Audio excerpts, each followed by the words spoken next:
नमस्कार प्रेक्षकों, आपका स्वागत है आज दोपहर के न्यूज बुलेटिन श्वेता संग खबरें अब तक पर।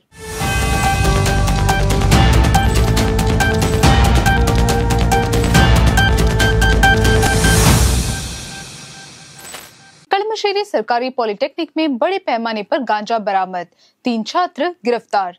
केरल के कोच्चि के कलमशेरी सरकारी पॉलिटेक्निक से कल रात 2 किलो से ज्यादा गांजा जब्त किया गया।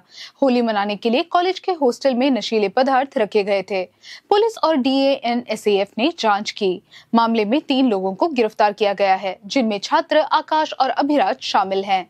आने वाले समय में और गिरफ्तारियां जारी होंगी। केएसयू ने परिसरों से नशीली दवाओं के दुरुपयोग को खत्म करने की बात कही।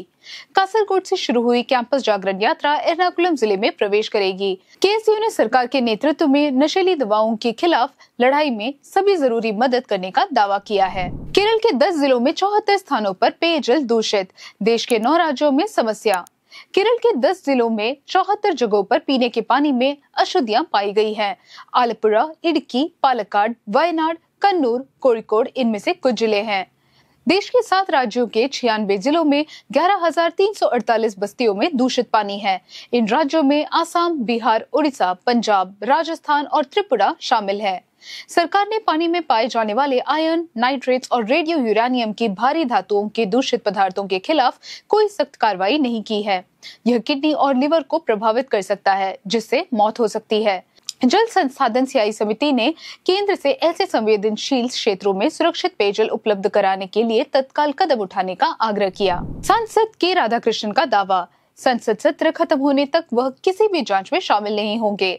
सांसद के राधाकृष्णन ने दावा किया कि वे किसी भी जांच का सामना करने के लिए बहुत साहसी है, लेकिन उन्हें ईडी कार्यालय द्वारा सूचित किया गया है कि संसद सत्र समाप्त होने तक वे किसी भी जांच में उपस्थित न हो।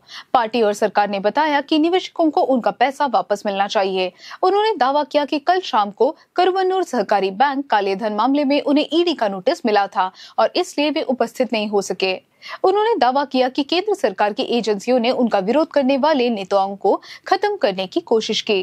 धोखाधड़ी के दौरान के राधाकृष्णन CPIM के जिला सचिव थे।